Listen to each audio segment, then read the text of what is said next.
Assalamualaikum warahmatullahi wabarakatuh. Perkenalkan, nama saya Maulin Komalasari dengan NIM 01031481922044 dari jurusan Akuntansi 1 asal D3. Di sini saya ingin mempresentasikan sebuah PowerPoint yang berjudul Konsep dan Urgensi Pancasila sebagai Sistem Filsafat. PowerPoint ini dibuat oleh Pak Erwin Novian dari Pusat Penyelenggara Mata Kuliah Pembentukan Kepribadian Universitas Sriwijaya. Di sini ada beberapa pernyataan yang memuat istilah filsafat, di mana pernyataan ini disebutkan oleh 3 perwakilan. Yang pertama dari seorang pedagang, di mana filsafatnya berbunyi meraih keuntungan sebanyak-banyaknya.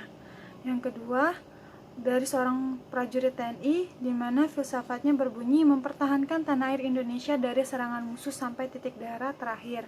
Dan yang ketiga dari seorang wakil rakyat yang filsafatnya berbunyi bekerja untuk membela kepentingan rakyat. Di sini telah terlihat bahwa 3 filsafat ini berbeda sesuai dengan prinsip dan profesi masing-masing. Di mana seorang pedagang filsafatnya hanya mementingkan untuk mendapatkan keuntungan sebanyak-banyaknya. Kemudian untuk TNI, di mana begitu dia cintanya pada tanah air. Dan yang ketiga dari wakil rakyat, yaitu di mana dari hatinya itu ingin membela kepentingan rakyatnya sendiri. Kemudian berdasarkan watak dan fungsinya, pengertian filsafat itu diartikan dengan 5 hal. Yang pertama, sekumpulan sikap dan kepercayaan terhadap kehidupan dan alam yang biasanya diterima secara tidak kritis. Yang kedua, proses kritik atau pemikiran terhadap kepercayaan dan sikap yang sangat dijunjung tinggi. Yang ketiga, usaha untuk mendapatkan gambaran keseluruhan. Keempat, analisa logis dari bahasa serta penjelasan tentang arti kata dan konsep. Dan yang terakhir, yang kelima, sekumpulan problematik yang langsung mendapat perhatian manusia yang dicarikan jawabannya oleh ahli-ahli filsafat. Kemudian untuk sistem filsafat itu sendiri, artinya yaitu sistem yang bersifat mendasar atau fundamental. Dari sifatnya, sistem filsafat itu terdiri dari 4. Yang pertama, koheren, yaitu berhubungan satu sama lain secara runtut, tidak mengandung pernyataan yang saling bertentangan di dalamnya.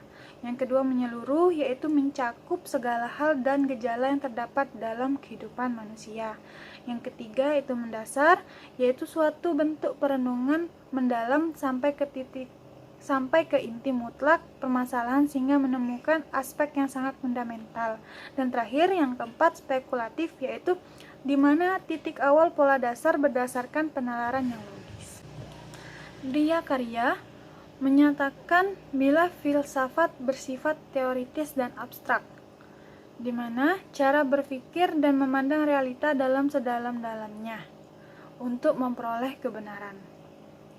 Dan faedah filsafat itu sendiri ada 3. Yang pertama, untuk menjajaki kemungkinan adanya pemecahan-pemecahan terhadap problem kehidupan manusia.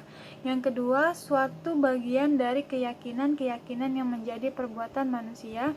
Dan yang ketiga, yaitu kemampuan untuk memperluas bidang-bidang kesadaran manusia agar dapat menjadi lebih hidup, lebih kritis, dan lebih pandai.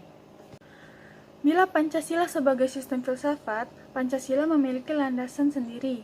Yang pertama, landasan ontologis, yaitu menganalisis substansi. Contohnya, bila dicontohkan dengan 5 sila Pancasila, untuk sila pertama, ketuhanan yang Maha Esa, yaitu contohnya adanya kebebasan beragama, adanya saling menghormati dan toleransi sesama umat beragama.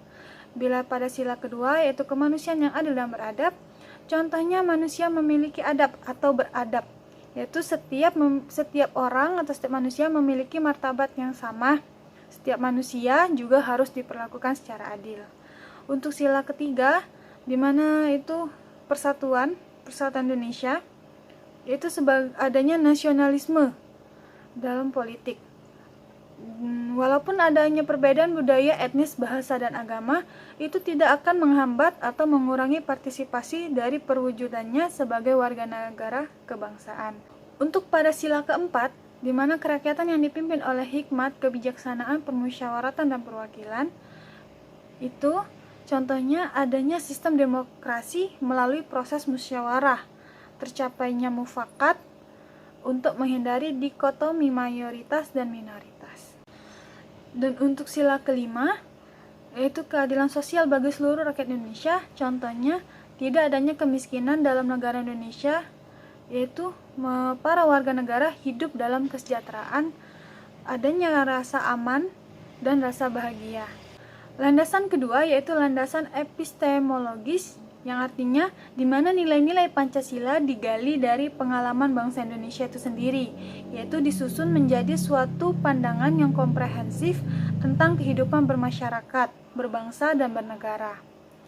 Dan kemudian landasan yang ketiga atau yang terakhir yaitu aksiologis, yaitu di mana nilai atau kualitas yang terkandung dalam sila-sila Pancasila itu sendiri. Bila dicontohkan pada 5 sila, sila pertama yaitu ketuhanan yang Maha Esa, nadanya kualitas monoteis, spiritual, kekudusan, dan sakral. Di mana pada sila pertama ini, para warga negara di Indonesia itu sendiri memiliki kualitas ketuhanan yang satu. Misalkan Islam memiliki Tuhan yang disebut Allah Subhanahu wa Ta'ala, bila Kristen adanya Yesus Kristus, dan beberapa agama lainnya itu berbeda.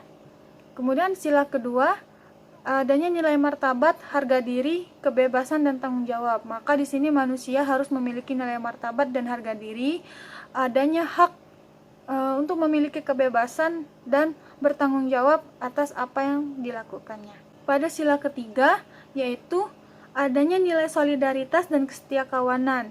Pada sila keempat, adanya nilai demokrasi, musyawarah, mufakat, dan berjiwa besar. Pada sila kelima, yaitu adanya nilai kepedulian dan gotong royong. Nilai kepedulian di sini yaitu di mana setiap warga negara memiliki rasa peduli antara satu dan yang lainnya, serta dalam melaksanakan semua hal itu secara gotong royong. Dan kesimpulannya ini di mana Pancasila sebagai sistem filsafat, yaitu yang pertama, hasil berpikir atau pemikiran yang sedalam-dalamnya dari bangsa Indonesia yang dianggap, dipercaya, dan diyakini sebagai sesuatu, yaitu sesuatu kenyataan, norma-norma, dan nilai-nilai yang paling benar, adil, bijaksana, baik, dan sesuai bagi bangsa Indonesia itu sendiri.